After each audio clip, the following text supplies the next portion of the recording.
Part 2, sexually assaulted by my friend's uncle, aka military guy. Okay, so back where I left off, we had already been drinking, getting drunk.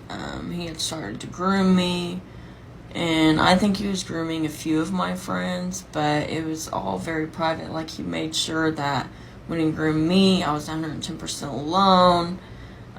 He took me all the way into a separate part of the house to talk to me. It's something important he wanted to talk about. No one thought anything of it, obviously.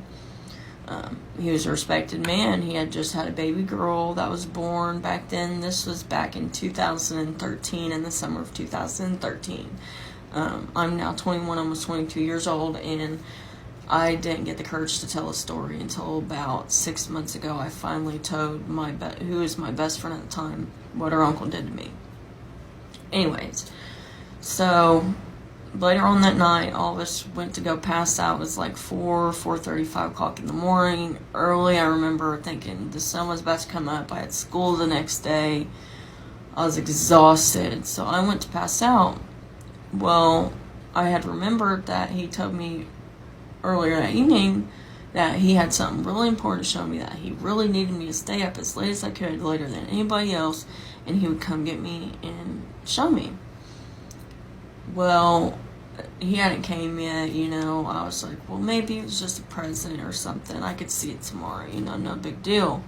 And I start to slowly pass out, and then that's whenever he came up the stairs to my friend's room, and he got me, and he told me to be quiet and sneak downstairs, that what he had was in his car, and he wanted to show me. And we had hurried, but we had to be quiet. No one was allowed to know. So he took me up into his car, and then he assaulted me.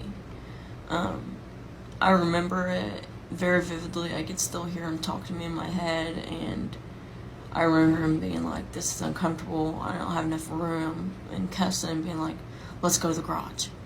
And he took me by my arm and took me. I'm drunk. I'm 12 years old. I don't understand what's happening. I'm sleep deprived, and all I know is it hurts. It hurts a lot. Well, whenever we get to the garage, I remember telling him to stop. I remember telling him no. I remember telling him it wasn't good, that I wanted him to leave me alone. I wanted to go home. It hurt. And he just kept telling me that to stop. It'll stop hurting in a second. And then he took me back upstairs to